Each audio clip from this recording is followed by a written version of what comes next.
Right, good morning, Year 7. So, last lesson we did food webs, and you all managed to draw your different food chains and then link them into food webs. Today we're going to be looking at ecosystems. So, we're going to be recording the lesson, and I'm going to ask you to pause it at various points, but also today it's going to be a practical. This is something that you can do, go into your garden and do, or if you don't have a garden, you can do it when you're out and about on your daily exercise. Okay, so firstly, I want you to list as many plants and animals that you might find in your garden. So the first thing you do is pause the tape and just bullet point as many as you can think of. Okay, off you go. Now that first task was just a bit of a starter for you, but I suspect you came up with things that you planted yourselves. So it's a bit of an artificial ecosystem, your garden, but there are things that live there naturally, maybe some kind of insect or birds that fly in and out of your garden. Some of you might get the odd frog or toad, or even, if you're very lucky, certain mammals like foxes, rabbits, even deer visiting your garden. Anyway, today we are going to be learning about ecosystems. So, all of you should be able to state what is meant by an ecosystem and give an example. Most of you will be able to describe the organisms living in a woodland ecosystem, and a few of you will be able to explain how these organisms are adapted to live in their environment.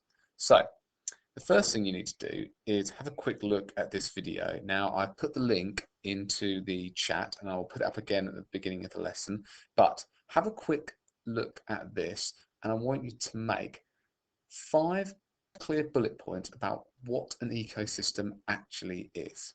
Okay, so I'll pause this video here and then go to the link and click on the other video. So, in short, an ecosystem is a community of living and non-living things that work together. Okay, so that could be various animals and plants, but also in an ecosystem you would find things that aren't alive, like water and rocks and oxygen, okay, or sand. All of these things, together with the living things, make up an ecosystem. Okay, so if you're not sure of a definition, pause the video now and write this one down: a community of living and non-living things that work together. And there are many different types of ecosystem that you can have. For example, you could have a woodland ecosystem. You could have a river ecosystem. You might have a desert ecosystem or an ocean, coral reef ecosystem. Okay, so there are lots of different kinds of ecosystem there. And an ecosystem is made up of loads and loads of different things. So if we take the ocean example, this is a marine ecosystem. We would have seabirds, we would have maybe a type of fish like a red cod, you'd have crabs living close to the shore, you'd have bivalve mollusks, so things like what are they called? Oysters and clams, things like that.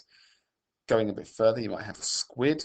You have plankton, very, very small creatures, phytoplankton. These ones need to be near the surface because they use energy from the sun. They're like microscopic little plants. You then have zooplankton, those eat the phytoplankton. You might have various kinds of fish. And at the very bottom, you might have sea stars or starfish and coral reefs, sea plants, that kind of thing. Okay, and also in here, you're always going to find pretty much every ecosystem, you're going to find various species of bacteria. However, the bacteria you find here at the bottom of the sea be very different from the bacteria you find living in the forest.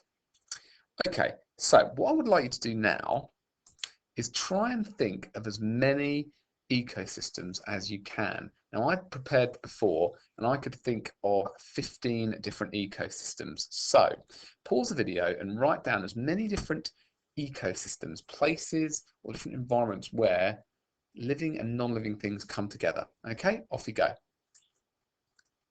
Okay, these are my first ones. So I had deserts, sand dunes, because not all deserts are just sand dunes, so those are separated. A garden, the Arctic, woodlands, pond, deep sea vents. So you get underwater volcanoes, but you actually get lots of living things around them. So I put that as a separate one. The jungle, African savanna, so like grasslands, a shallow sea where you might find coral reef, beach, grasslands like the prairies in America, volcanoes. You actually do find some creatures living around volcanoes, river and swamp. Those are the ones I could think of in just a few minutes. Okay. Did you get any of those which are the same? Did you find any more? Okay. Add to your list if you want, but those are examples of different ecosystems. Okay, so the next question is, what might live here? So if you go into a woodland or even just a parkland, what kind of creatures might you find here? Don't forget, you also need to include things like trees. So you might find big organisms like badgers, foxes, deer. Depending on where you are in the world, you might even find things like bears. But what about the small creatures as well? Maybe you'll find mice, moles, and go even smaller. Insects, bacteria, all the way down. So this lesson is actually a practical, and here's what you're going to do. Now, normally what I would have done is given you a leaflet. We'd go out and grab a whole load of leaf litter, and we use keys to identify the creatures you may find. However, you've got something better than keys. You've got the internet on your phone. So here's what you are going to do. You need to go out into your garden, or if you want, when you go out for your walk, you can have a bit of a rummage around the dirt under trees to see what you can find. And I want you to record how and why they are well adapted to their environment and the type of animal. Is it a herbivore or a carnivore? Now let me explain. So let's just say, for example, you're out and about and you find a woodlouse.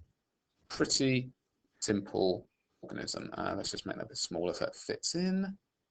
There we go. Right, so you find a woodlouse. I want you to think, count the number of legs. Okay, so you need to count carefully how many legs it's got, which means you will need to look closely. What's its colour? Okay. How many did you find? Okay. Did you find one or did you find 100? And do you think it's a carnivore or a herbivore? So does it eat other animals or does it eat things like leaves? Okay. And does it have any adaptations that you found? Now, woodlouse is quite a good example because one adaptation is they kind of curl up into a little ball to protect themselves. Okay, so that could be an example of that. So what I want you to do is prepare a table a bit like this, and then I want you to go into your garden. And a good way of doing this is if you get a tray and say just shake leaves, say under shake a plant. Anything that falls into the tray, you can then examine and write this down. Now, it's really important you return it to where you found it. So once you've finished, make sure that you return the animals unhurt back to your garden. Now, if you want, like I said, you can go out and do this on your walk.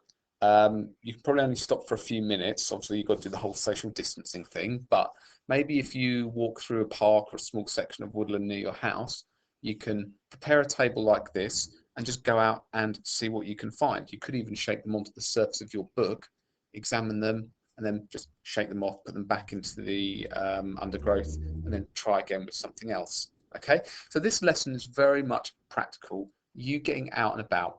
And then what I would like you to do is next lesson, you're going to show me what you've got. So these lessons usually last about 45 minutes. So it'll probably take you 25 to 30 minutes to do this outside.